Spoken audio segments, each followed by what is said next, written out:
Hello. Today I'm going to be talking about criminal law in professional and amateur sports. It is no secret that professional sports have many moving parts to them. Aside from the obvious display of athleticism and talent that professional athletes showcase every time they compete, there's a lot of complex legal framework that must be sorted before and during professional sports competitions are able to take place. Professional sports do not come with their dangers, such as intense physical contact.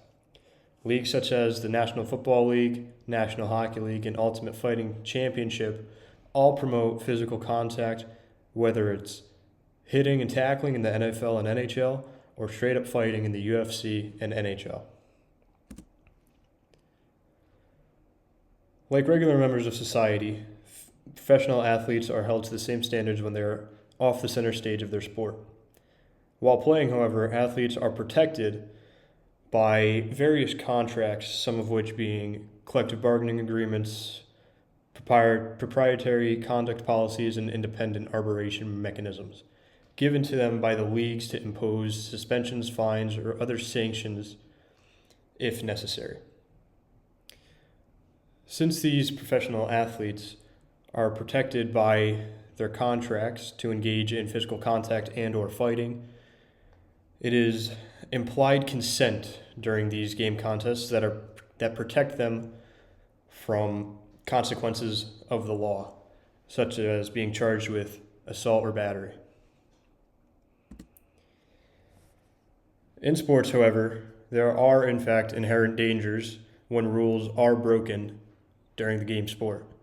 For example, in college football, it is often penalized when players intentionally make contacts with an opponent's head, called targeting.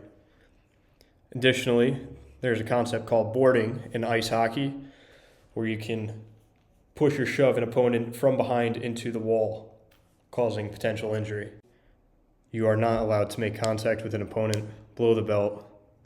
This would cause an unfair advantage during the play.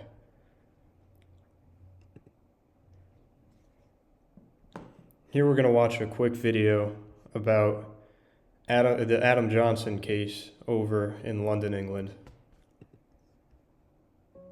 On Saturday, former Penguins forward Adam Johnson tragically lost his life in a terrible accident on the ice while playing in the Elite Ice Hockey League in England. Adam was just 29 years old. The Pittsburgh Penguins on Monday paid tribute to former player Adam Johnson with a video honoring his life, while the team added decals of AJ 47 inches on their helmets.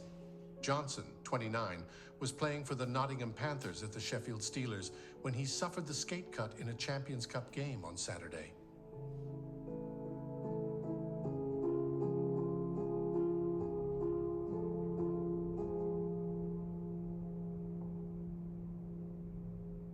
He died at a hospital.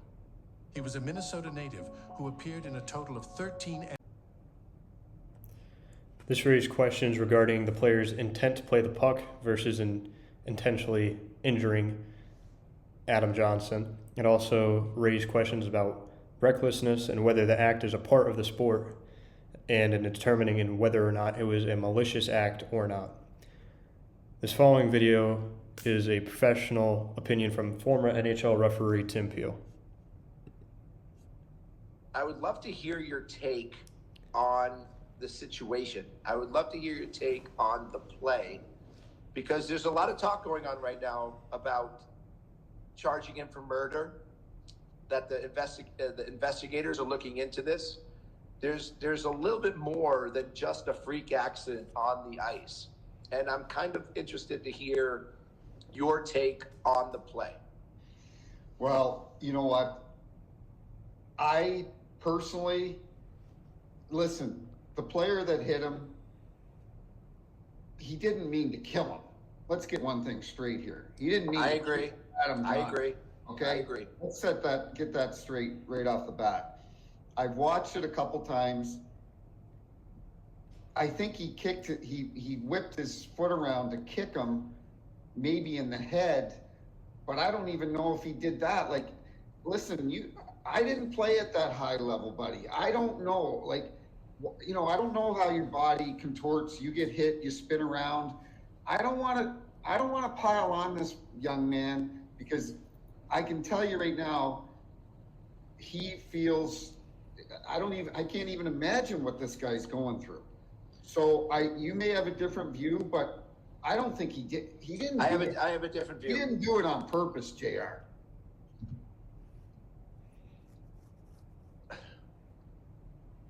You can't. You know, I'm kind of speechless at the fact that he didn't do it on purpose. Yes, he did do it on purpose. He did try to make contact on purpose. He did try to do something to stop Adam Johnson from entering the zone on purpose. That's the game of hockey. But it's usually with a hit. It's usually with a body check. It's usually putting yourself in a situation where you are defending a player, where you use a hockey-taught move. There is nothing in what this player did that was a hockey move. There is nowhere from the day you start learning hockey and learning how to skate, does a coach teach you to kick your skate up to somebody's face. There's not even a hockey rule that teaches a player to kick his foot up to the waist of a player. Now, usually... So not only does this video give some professional insight from former referee Tim Peel, but it also shows Jeremy's perspective, and it is a reflection of the public outrage of this incident and whether or not the actions of the offending player that ended up unfortunately killing the player Johnson, if he should be held accountable or not. So Matt Petgrave was initially arrested on the incident for manslaughter for killing Adam Johnson. However, the South Yorkshire Police Department ended up dropping all charges against him due to a lack of sufficient evidence for a manslaughter case against Petgrave.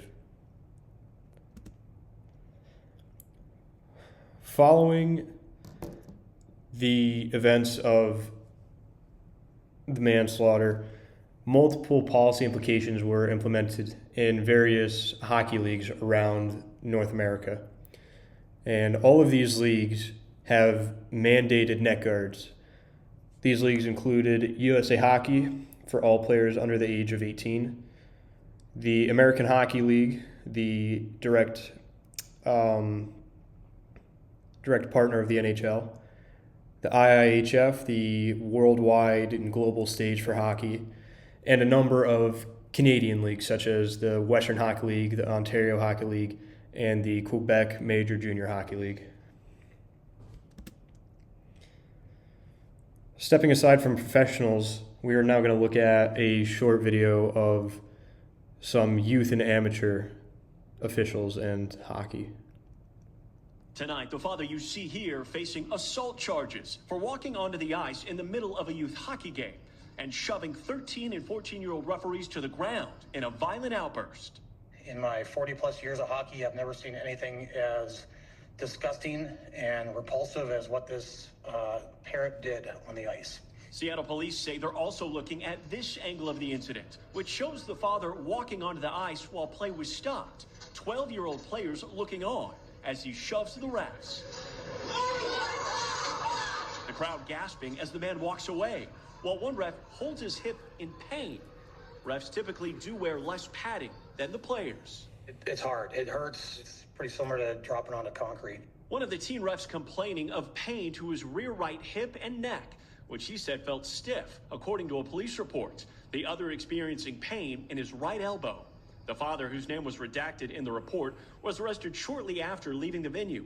Police say he told them he acted in defense of his son, who he says was punched and kicked by an opposing player, while the referees did not intervene.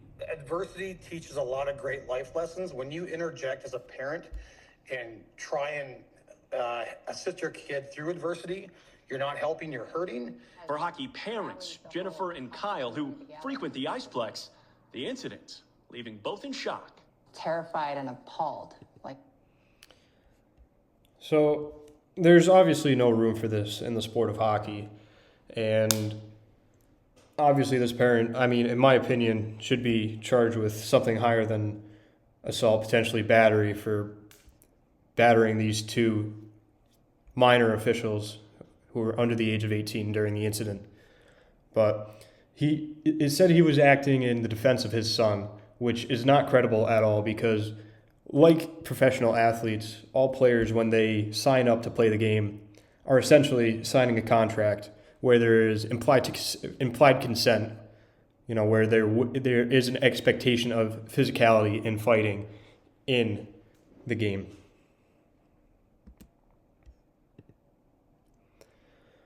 Overall, physicality and fighting is present in all sports. There is no way around it. It is an implied consent that you are going to get hurt potentially in professional sports.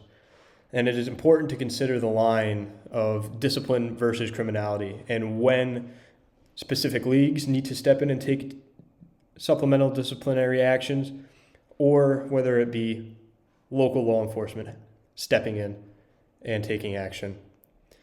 The criminal justice system does not need to be a direct player in any of these situations.